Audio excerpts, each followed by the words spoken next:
Could the Denver Broncos actually bring in a dark horse sleeper candidate, someone who's not currently playing in the NFL, to play quarterback next year, or to mentor our future first-round draft pick? That and so much more in this video. If you're new to this channel, my name is Ben. I'm typically in my basement just talking Broncos, surrounded by all my Broncos gear, but today we are on a spring break trip visiting my parents and my sister in Colorado, so here I am actually poolside. And if you wonder why everyone and their mom wants to move to Colorado, it's this, 300 days of sun. Here we are in April outside by the pool. Let's dive into Sean Payton's comments from last week and what a lot of people are saying it might actually mean. So Zach Stevens, DNVR, huge fan of DNVR and everything they do. He said that he hasn't been able to stop thinking about this quote that Sean Payton had last week, and I haven't stopped thinking about it. Last night as I was trying to fall asleep, it was running through my mind, and it was Sean Payton was asked about who's going to be playing quarterback for us next year, and he said there are still a few possibilities relative to guys who are currently in the league. So everyone's thinking that's probably like a Ryan Tannehill. We saw Carson Wentz just got signed by the Kansas City Chiefs. All the people are saying that would be Tannehill for the Broncos. Yet this is the last part, or people who have played in this league. So who are some quarterbacks who have recently dropped off the map, have left the NFL entirely, who might actually be able to step in and play for the Denver Broncos? And what's nuts about this is that several of the guys who I have been thinking about as I read that quote are guys who are just 9 or 10 years older than Bo Nix, 9 or 10 years older than Michael Penix Jr. And so it's really not that far out of the question to bring one of these guys in. So the first person that came to mind right away was the pick right before Von Miller. Von Miller's still playing in this league at a really high level, and that's Cam Newton. And we broke him in that Super Bowl when he refused to dive on the fumble. But could Cam Newton come in and start for this Denver Broncos team? He had a little stint in New England. Him and Mac Jones battled it out. Mac Jones, really high pick. He doesn't necessarily seem to be a Belichick mold, but could Cam Newton step in and play quarterback for us? Only 34 years old. Again, you're talking a guy who's just a little bit older than any of these top members who we've heard. Next name that I really was thinking about and very intrigued by would be RG3. I think this one is intriguing on an athletic standpoint. We saw like RG3 hit so hard in that year where he took Washington to the playoffs, and remember that Washington famously drafted RG3 and Kirk Cousins in the same draft, and you hear a lot about kind of them butting heads, RG3's dad really wanting to be a really big part of how the offense was designed and really rubbed Mike Shanahan the wrong way. The reason I think RG3 is off the table, while he has tweeted multiple times that he's ready to come back in and play, he's said that multiple times in interviews. I think the fact that he really lambasted the Broncos for how they treated the Russell Wilson thing makes me feel like that bridge is totally burned, and there's no way that Robert Griffin III would ever play here. Obviously, you can't mention retired quarterbacks who maybe had a little bit left without mentioning Phillip Rivers, although Phillip Rivers at 42, I think that he's probably too old for that, but an intriguing possibility. I think if the Denver Broncos are going to be drafting a player at 12, there's a really good possibility that we want a veteran president who could teach that quarterback how to study film, how to prepare for your next opponent. And while I think Davis Webb does that well as a quarterback coach, it would be incredible to have a really amazing study of the game to come alongside our new young quarterback. But I think Phillip Rivers probably doesn't have enough in the tank athletically to still do that. We hear FitzMagic a lot. We've seen him. He's calling those Amazon Prime games, and so you see him with his beard.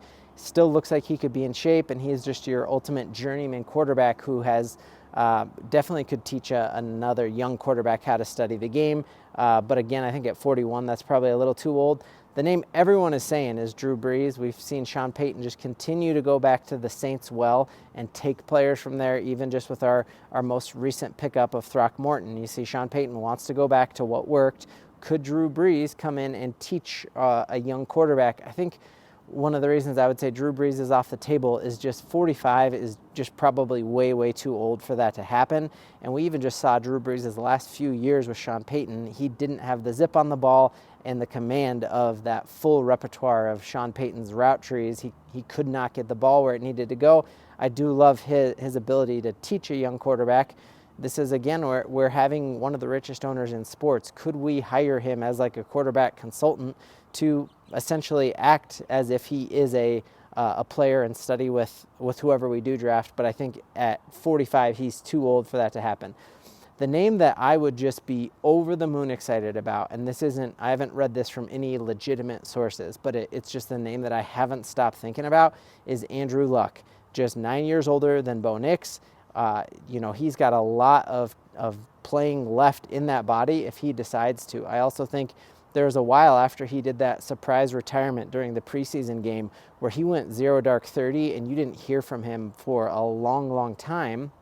And they just did a massive expose. It took me 20 minutes to read the entire thing. I think it was an ESPN article, and it followed him through a day with him being a fisherman and all the cool, eccentric stuff he's doing.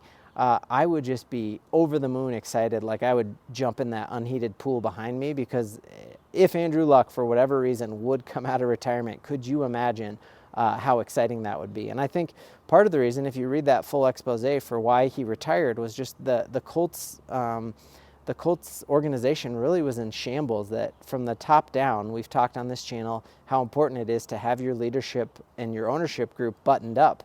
And being owned by Irsay, who's been plagued by opioid addictions and made really weird moves. Like, you see when Peyton Manning rolls up into places, even though he only played here for a couple of years, he identifies himself as a Denver Broncos quarterback, even though the bulk of his career was with the Colts. And I think that is because of that fray in ownership, and just that's not the franchise he wanted to be linked to. And so could Andrew Luck come in and sign a short-term deal to come out of retirement and come into a system and a franchise that has a history of winning, to be linked now to the Walmarts, knowing he wants to have ambitions in the business world afterwards? I don't think it's as crazy as folks think. And I think the other reason why I don't think it's quite as crazy as folks think is that we came into the last couple of weeks of free agency with $20 million, according to Over the Cap, to spend. And everyone's been wondering, like, well, what are we saving all that money for? Like, we know that there is a slight rollover to next year, and so we're already expected to have $100 million in cap next year, and so that could bump it up to 120. But are we saving this little nest egg to bring in one of these quarterbacks to mentor and to help us compete next year? I think ESPN came out and said that we have the 29th ranked roster in the entire NFL, and I just think that is a blatant falsehood. I think we're going to be much better than people think. I'm not saying we're going to make a deep run into the playoffs, but I just don't think we took the massive step back that everyone thinks we did. And if you add a veteran presence and a winner, I just think it could be a very, very cool thing. The chances are that we end up going with none of those. It may have just been something that Sean Payton, a sleight of hand, he said, or just, filling the space with his words, that he can word vomit sometimes. So maybe he meant nothing by saying, or guys who used to be in the league, but I do think it's worth examining. But we know that today all of the scouts are meeting and they're going through their final scout preparation, and they're making their big board, their draft board of, hey, here's who we want with the 12th pick. If this person is here at 9, maybe we trade this up. And one of the things that made me really interested was this conversation of, we do not have the draft capital to move up for a J.J. McCarthy. So it's really coming down to probably Bo Nix or Michael Penix. And Bo Nix, everyone has been saying he's a real coach's son and he can process the game. And then I just saw this tweet that has a picture of Michael Penix's apartment mirrors in his bathroom. So as he's brushing his teeth, he is studying formations and studying film. And I think that really bodes well to maybe he is a better processor and more into film study than we even thought, and that could be a really good thing. So what do y'all think? Excited to read the comments and hear what y'all think. Do you think there is any chance that any of those veteran free agent quarterbacks might come out of retirement and come play for the Denver Broncos? I didn't even mention Tom Brady. I think that would be just a bridge too far to think Tom Brady might come back, but who knows? Excited to read those comments, and we will take you all the way through. We're 24 days from the NFL draft. Can't wait. Let's giddy up.